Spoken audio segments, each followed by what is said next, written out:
তোকেও বলি ছোট ভাই,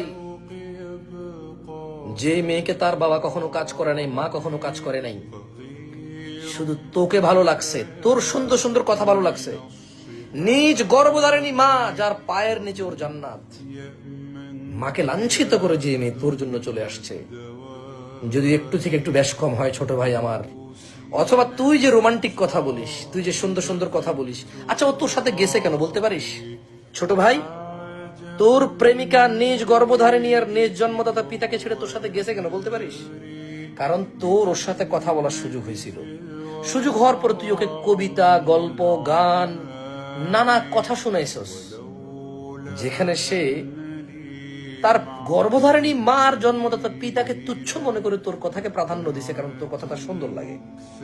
ধারণা করতো তুই যখন বিদেশ যাবি, ধারণা করতো তুই যখন চাকরিতে যাবি, ধারণা করতো তুই যখন বাসায় থাকবি না, তোর বউ যখন ফেসবুকে বসবে বা মোবাইলে বসবে, কোনো আড্ডায় বসবে, কোনো দোকানে যাবে, পরিচিত কোনো খালতো ভাই বিদেশ থেকে আসছে, ছোট দেখছে ওকে, বা অনেক আগে ওকে পছন্দ করতো, ও হালকা পছন্দ করতো, একটু ধারণা করতো যখন ওই ছেলে গল্প বলবে, গান গাইবে, ওকে নিয়ে কবিতা লিখবে,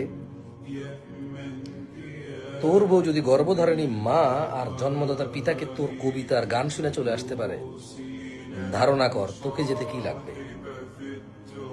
ছোট ভাই তুই একটু বিবেক খাটা। দুইটা দুশ্চরিত্র লোক মিলে কি সংসার করবে বলতো আমাকে?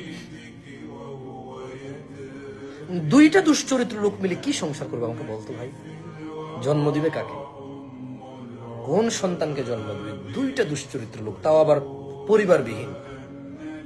দুইটা লোক একত্রিত হয়েছে দুইটা পরিবারকে মানে ধ্বংস করে, দুইটা পরিবারের বদদোয়া নিয়ে দুইটা লোক একত্রিত হচ্ছে।